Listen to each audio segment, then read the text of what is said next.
Mr. Speaker, an African proverb says this: if we stand tall, it is because we stand on the shoulders of our ancestors. Mr. Speaker, often I hear in the community that Bermuda history is not captured sufficiently, that members of the public do not have a firm grasp of the Bermuda story compared to other countries worldwide. This lack of understanding of our story can make people not appreciate or feel as attached or as proud of their island home. Mr. Speaker, in December of last year, I announced to the members of this House and the public the creation of the History and Legacy Working Group and introduced their members. This was born, in part, out of the discussions I had with current and former educators, children of beloved educators, community members, and parents of current students, many of whom were also public school alumni. They showed a passion and reverence for the legacy of education in Bermuda, and I was determined to have this committee formed. Mr. Speaker, through the work of the History and Legacy Committee, it is intended to not only tell the story of the evolution of education in Bermuda, but to ensure that the well-deserved pride in education delivery be restored. Today, I rise to provide an update on all of their work to date.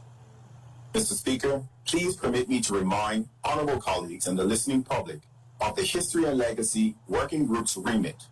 Under the direction of Chair Heather Whalen, the working group will develop the terms of reference for the History and Legacy Committee, identify the types of professional and community roles and skill sets necessary for the History and Legacy Committee, identify potential work streams and supporting organizational structures and processes for the History and Legacy Committee project, for example, research, data collection, community engagement, communications, etc. Deliver a provisional project plan outlined with milestones. Make recommendations on the likely duration of the short to medium-term phases of the History and Legacy Committee project. Make recommendations on the potential required time contribution of the History and Legacy Committee members for the project, and complete and present the terms of reference by March 31st, 2022. Mr. Speaker, the History and Legacy Committee will use the terms of reference as a framework to guide and carry out longer-term work that will be needed.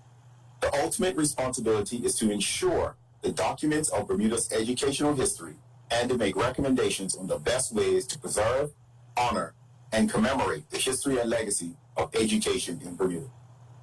Mr. Speaker, I am a firm believer in sitting at the feet of one's elders to obtain knowledge and wisdom. The History and Legacy Working Group has taken the same approach by meeting with several respected historians and educators, including Mr. Wentworth Christopher, Dr. Clarence Maxwell, Ms. Ruth Thomas, and Dr. Norma Ashford. Mr. Speaker, through these conversations, the working group has been able to clarify the eventual scope of the History and Legacy Committee and identify additional resources that will be required.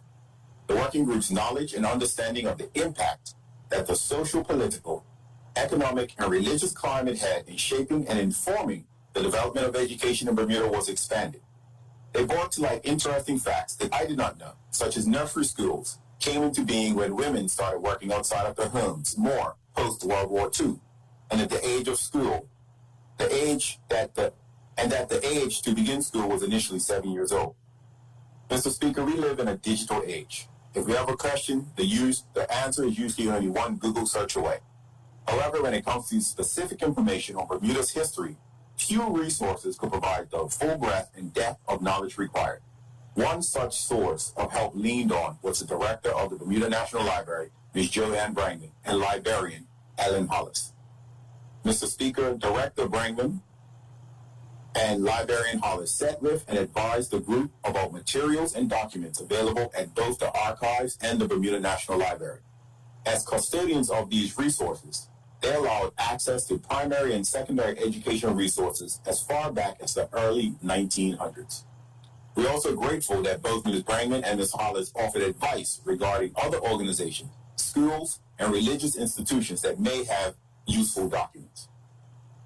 Mr. Speaker, indeed, the working group is appreciative of and acknowledges the value of other institutions such as the National Museum of Bermuda and the Bermuda National Trust.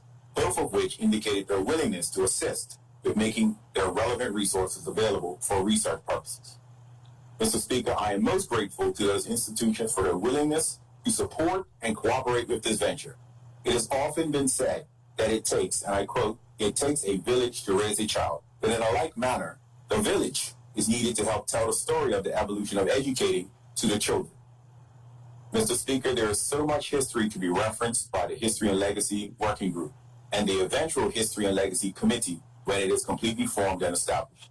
The story of neighborhood schools, the formation of nurseries, and our more well-known historical schools like Central School will be explored. However, it does not end there. There is even more to be explored and discussed, such as many areas of learning in Bermuda. Institutions like the former Howard Academy, the dockyard as a place of maritime learning, or the specialized schools that have existed to provide education in specific career paths over the years will be a focus as well. Mr. Speaker, with so much information to be unearthed and stories to be shared, it is imperative to have a process in place to ensure that all resources are organized and in working order. I commend the History and Legacy Working Group for formalizing the role and structure of the eventual History and Legacy Committee and proposing an organizational structure for them. I'm confident their work will see Bermuda's proud and storied educational history given its proper respect on this island.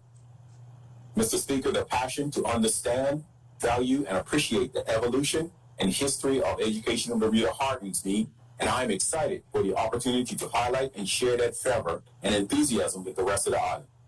When we embarked on the education reform journey, especially parish primary consultation, we knew that people would feel strongly about their school. I thank the History and Legacy Working Group for their work thus far and look forward to receiving the terms of reference later this month for the broader work of the History and Legacy Committee. Thank you, Mr. Speaker.